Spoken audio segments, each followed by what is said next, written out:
வணக்கம். காலையில் இன்னைக்கு மார்க்கெட்டில் நடந்த ஒரு கடும் போராட்டத்துக்கு அப்புறம் நிஃப்டி இன்னைக்கு 0.8% பாசிட்டிவாக முடிஞ்சிருக்கு. Bank Nifty 1.2%. நிஃப்டியை விட ஒரு ஸ்ட்ராங்கான பர்ஃபார்மன்ஸ் இன்னைக்கு பேங்க் நிஃப்டியில். இன்னியோட மார்க்கெட் டிரைவ் பண்ண முக்கியமான 5 விஷயம் நம்ம பார்க்க போகிறோம் இந்த போஸ்ட் மார்க்கெட் அப்டேட்டில். அது மட்டும் இல்லை, நல்ல ரிசல்ட் கொடுத்து இன்னைக்கு ரொம்ப ஸ்ட்ராங்காக வால்யூமோட இன்க்ரீஸ் ஆகிருக்கிற ஒரு சில ஸ்டாக்ஸு. நெகட்டிவ் நியூஸ்னால இன்னைக்கு அதிகமாக ஒரு சில ஸ்டாக்ஸ் ஃபால் ஆயிருக்கு. அந்த ஸ்டாக்ஸ் இப்போ ஒரு ஆப்பர்ச்சுனிட்டி நமக்கு கொடுத்துருக்கா அப்படின்றதையும் நம்ம இந்த வீடியோவில் பார்க்க போகிறோம். சென்னை ட்ரேடிங் அகாடமி ஃபவுண்டர் நான் நாராயணன். இந்த வீடியோ உங்களுக்கு யூஸ்ஃபுல்லாக இருக்கும் அப்படின்னு நினச்சிங்கன்னா லைக் பண்ணுங்கள், சப்ஸ்கிரைப் பண்ணி வாட்ச் பண்ணுங்கள். என்னோட டெலிகிராம் குரூப்புக்கான லிங்க்கும் வீடியோட டிஸ்கிரிப்ஷனில் இருந்து நீங்கள் யூஸ் பண்ணிக்கலாம். வர பிப்ரவரி 20 சென்னை தாம்பரம் சாலையூரில் டைரக்ட் ட்ரைனிங் செஷன் இருக்குது. ஆப்ஷன் ட்ரேடிங்க்கான கோர்ஸ். இந்த ட்ரைனிங் செஷன் ஒரு ஃப்ரீ செஷன். இதில் கலந்துக்கிறதுக்கு லிங்க் நான் ரிஜிஸ்டர் லிங்க் வந்து கொடுத்துருக்கேன், டிஸ்கிரிப்ஷனில் இருக்குது. கிளிக் பண்ணி ரிஜிஸ்டர் பண்ணிக்கோங்க. ஸோ இப்போ இன்னையோட மார்க்கெட்டுக்கு போகலாம். முதல் விஷயம், இன்றைக்கி மார்க்கெட் போகிறதுக்கு முன்னாடி லைவ் மார்க்கெட்டில் வந்த ஒரு இம்பார்ட்டன்ட் நியூஸ் என்னென்னா, WPI இன்ஃப்ளேஷன் 0.83%லேருந்து 1.8% கிட்ட இன்க்ரீஸ் ஆயிருக்கு. அதாவது 1.81%. இப்போது இது ஒரு சாதாரண விஷயம் தானே, ஏன் நம்ம இதை சீரியஸாக எடுத்துக்கணும் அப்படின்னா, இன்ஃப்ளேஷன் வந்து கொஞ்சம் இன்க்ரீஸ் ஆகிருக்கு. இப்போ இது ஒரு கவனிக்க வேண்டிய ஒரு விஷயம் அப்படின்னு சொல்லலாம். ஆர்பிஐயோட ஸ்டான்ஸ் ரொம்ப குரூஷியல். ஏன்னா மறுபடியும் இன்க்ரீஸ் ஆக விட்டுருவாங்களா அப்படின்றதையும் நம்ம பார்க்கணும். மூணாவது, ரேட் கட் தள்ளி போகிறதுக்கான வாய்ப்பு இருக்குது. இந்த 3 விஷயம்தான் இந்த WPI இன்ஃப்ளேஷன் டேட்டாவில் வந்து நம்ம பார்க்க முடியுது.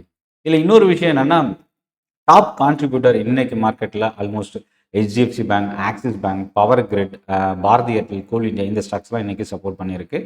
இப்போது இன்னையோட மார்க்கெட்டுக்குள்ளே போய் என்னென்ன ஸ்டாக்கு எந்த இண்டெக்ஸ்ன்னு பார்க்குறதுக்கு முன்னாடி முதல் 4லேருந்து 5 விஷயம் நம்ம இந்த மார்க்கெட்டை ட்ரைவ் பண்ணது என்னென்னு பார்த்துக்கணும். First, IT sector. தொடர்ந்து லாஸ்ட் வீக்கில் ஒரு கண்டினியூஸ் ஒரு ஃபால் ஐடி செக்டாரில் இருந்தது. பட் அமெரிக்காவில் வெள்ளிக்கிழமை ஐடி செக்டார் ஒரு பவுன்ஸ் பேக் இருந்தது. அதோட இம்பாக்ட் இன்னைக்கு நம்ம மார்க்கெட்டில் இருக்கும்னு எதிர்பார்த்தது, ஆனால் அது இல்லாமல் போச்சு. அதுக்கு காரணம் என்ன அப்படின்னா, ஜேபி மார்கன்ற குளோபல் ரேட்டிங் ஏஜென்சியும் மக்வாரின்ற கம்பெனியும், இந்த 2 ரேட்டிங் ஏஜென்சி ஐடி செக்டாருக்கான ரேட்டிங் அப்டேட் பண்ணியிருந்தாங்க. இதுதான் முக்கியமான காரணம். இதில் என்னென்னா, ஜேபி மார்கன் ஐடி செக்டாருக்கு நெகட்டிவாக கொடுத்துருந்தாங்க. ஆனால் மக்வாரி வந்து பார்த்திங்கன்னா ஒரு பாசிட்டிவ் க்ரோத் கைடன்ஸ் கொடுத்துருந்தாங்க. அதாவது இந்த ஏஐனால தான் ஐடி செக்டார் இறங்கியிருக்கு. இந்த ஏஐயோட இந்த கரெக்ஷன் வந்து போதுமான அளவுக்கு வந்துடுச்சு. ஸோ அப்போது இப்போ ரெக்கவர் ஆகிறதுக்கான வாய்ப்பு இருக்குது அப்படின்றதையும் கொடுத்துருந்தாங்க. ஆனால் ஜேபி மார்கன் ஸ்டில் இன்னும் ஐடி செக்டர் காஷியஸாக இருக்குது அப்படின்றத கொடுத்துருந்தாங்க. அதனால தான் இன்றைக்கி ஓப்பனிங்கில் கொஞ்சம் வீக்காக இருந்தது. அமெரிக்கா மார்க்கெட்டோட பவுன்ஸ் பேக்கும் மக்வாரியோட அப்டேட்டும் வின் பண்ணியிருக்கு செகண்ட் ஹாஃப். ஏன்னா ஐடி ஸ்டாக்ஸு நியர்லி 1% இன்றைக்கி பாசிட்டிவாக டர்ன் ஆகிறதுக்கு ஹெல்ப் பண்ணியிருக்கு. ஸோ இப்போது இன்னொரு விஷயம் என்னென்னா, இந்த ஆந்த்ரோபிக் ஏஐயோட லான்ச்சுக்கு அப்புறம் தான் இந்த ஏஐயோட சீரியஸ்னஸ் ஐடி செக்டாரில் பெரிய அளவுக்கு ரிஃப்ளெக்ட் ஆச்சு. இப்போது பெங்களூரில் ஆந்த்ரோபிக் ஏஐ இவங்க வந்து ஒரு நியூ பிரான்ச் ஆஃபீஸ் ஓப்பன் பண்ண போகிறதா ஒரு நியூஸ் வந்திருக்கு. ஸோ இதுவே நம்ம கவனிக்கக்கூடிய ஒரு விஷயமா பார்க்கலாம். அடுத்தது கேபிட்டல் மார்க்கெட்.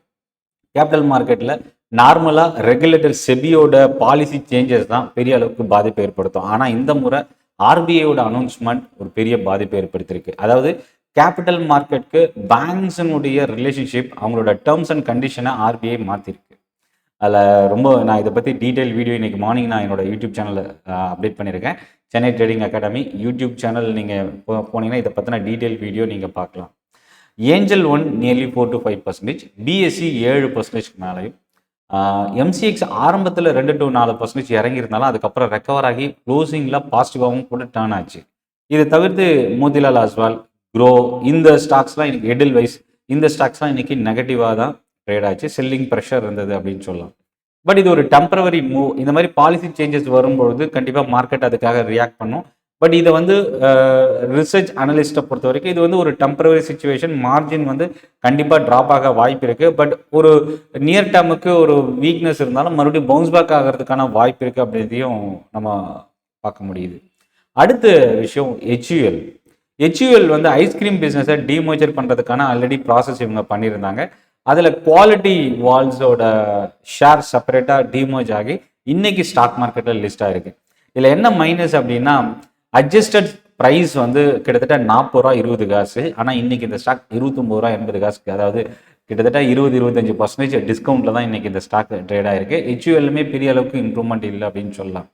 ஆர்பிஐயோட அப்ரூவல் ஃபினான்ஷியல் ஸ்டாக்ஸில் அந்த இம்பேக்ட் வந்து இருந்தது. இன்னொரு பக்கம் ஆர்பிஐயோட அப்ரூவல் வந்து மணப்புரம் ஃபினான்ஸுக்கு ஒரு பாசிட்டிவ் ரியாக்ஷன் இருந்தது. இன்னைக்கு மணப்புரம் ஃபினான்ஸில் பெயின் கேபிட்டல் இன்வெஸ்ட் பண்ணுறதுக்கான அப்ரூவல் ஆர்பிஐ கொடுத்துருக்குறாங்க. ஆல்ரெடி இந்த விஷயம் ஒரு சிக்கலை மணப்புரம் ஃபினான்ஸுக்கு ஏற்படுத்தி இருந்தது. இப்போது அந்த பிரச்சனைக்கு ஒரு தீர்வு வந்திருக்கு அப்படின்னு சொல்லலாம்.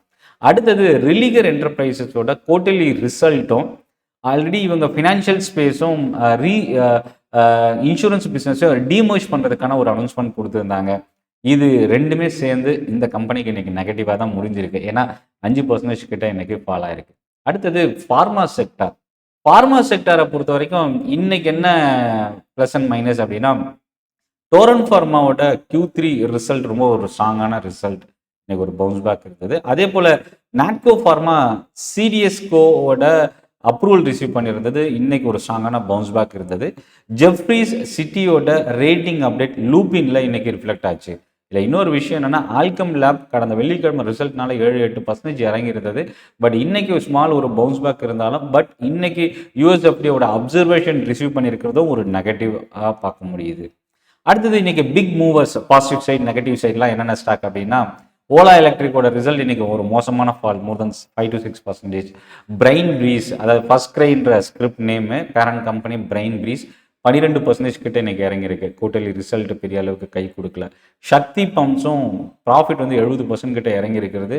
ஒரு ஸ்ட்ராங்கான செல்லிங் ப்ரெஷர் இருந்தது. நியர்லி 12% இந்த ஸ்டாக் ஃபால் ஆயிருக்கு. 1-2% டிட்டாகர் ரயில் இன்னைக்கு இறங்கியிருக்கு. குவார்ட்டர்லி ரிசல்ட் எதிர்பார்த்த அளவுக்கு இல்லை.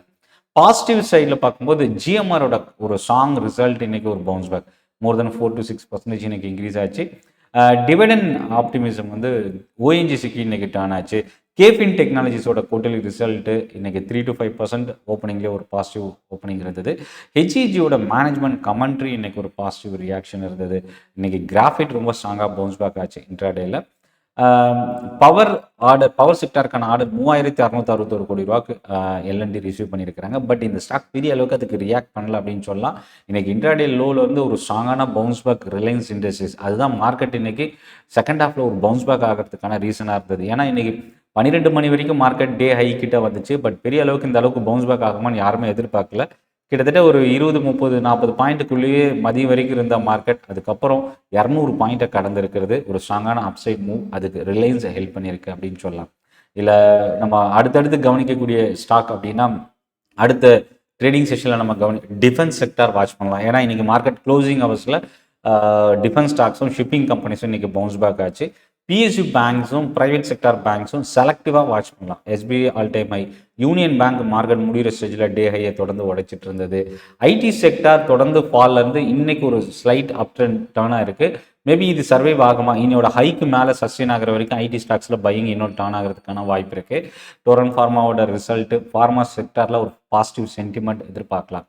அது மட்டும் இல்லை, அதானி ஸ்டாக்ஸு இன்னைக்கு அதானி கிரீன் 4% மேலே இன்க்ரீஸ் ஆச்சு. அதானி என்டர்பிரைசஸ் மற்ற அதானி குரூப் ஸ்டாக்ஸ் மோர் தென் 1% இன்னைக்கு பாசிட்டிவாக இருந்தது. இன்கேஸ் மார்க்கெட் ஃபால் ஆனால் எந்த செக்டர் அதிகமாக, அதாவது நிஃப்டி வந்து 0.5%லேருந்து 1% இறங்குச்சுன்னா பிஎஸ்யூ பேங்க்ஸில் ப்ராஃபிட் புக்கிங் டர்ன் ஆகிறதுக்கான வாய்ப்பு இருக்குது. Oil marketing companies, oil refinery stocks அது வீக் ஆகிறதுக்கு சான்சஸ் இருக்குது. இன்னொரு பக்கம் மெட்டல் ஸ்டாக்ஸு மேபி ஒரு ஆசிலேஷன், ஒரு டைலமாவில் தான் இன்றைக்கி முடிஞ்சிருக்கு. ஸோ மெட்டல் ஸ்டாக்ஸு இன்கேஸ் மோர் தென் நிஃப்டி ஒரு 100-200 பாயிண்ட்ஸ் இறங்குச்சுன்னா மெட்டல் ஸ்டாக்ஸில் வீக்னஸ் வர்றதுக்கு வாய்ப்பு இருக்குது. ஸோ ஓவரால் இன்னைக்கு மார்க்கெட் ட்ரெண்ட் எப்படி இருந்தது அப்படின்றதுக்கு இன்னொரு விஷயம் என்னென்னா, நம்ம கவனிக்கக்கூடிய விஷயம், நிஃப்டி 50ல் கிட்டத்தட்ட 50 ஸ்டாக்கில் 35 ஸ்டாக் இன்னைக்கு பாசிட்டிவ், 16 ஸ்டாக் இன்னைக்கு இறங்கியிருக்கு. பவர் கிரிட் டாப் கெய்னர், கோல் இண்டியா, ஹெச்டிஎஃப்சி பேங்க் இன்னைக்கு டாப் கெய்னர். இன்னொரு பக்கம் இல்லை tech Mahindra, Bajaj finance, Maruti, Tata motor passenger vehicle, இந்த ஸ்டாக்ஸ்லாம் மோர் தென் 1% இன்னைக்கு இறங்கியிருக்கு. மிட் கேப் அண்ட் ஸ்மால் கேப்பில் இன்னைக்கு பெரிய அளவுக்கு பையிங் இல்லை. பேங்க் நிஃப்டியும் தான் இன்னைக்கு மார்க்கெட்டை புஷ் பண்ணியிருக்கு.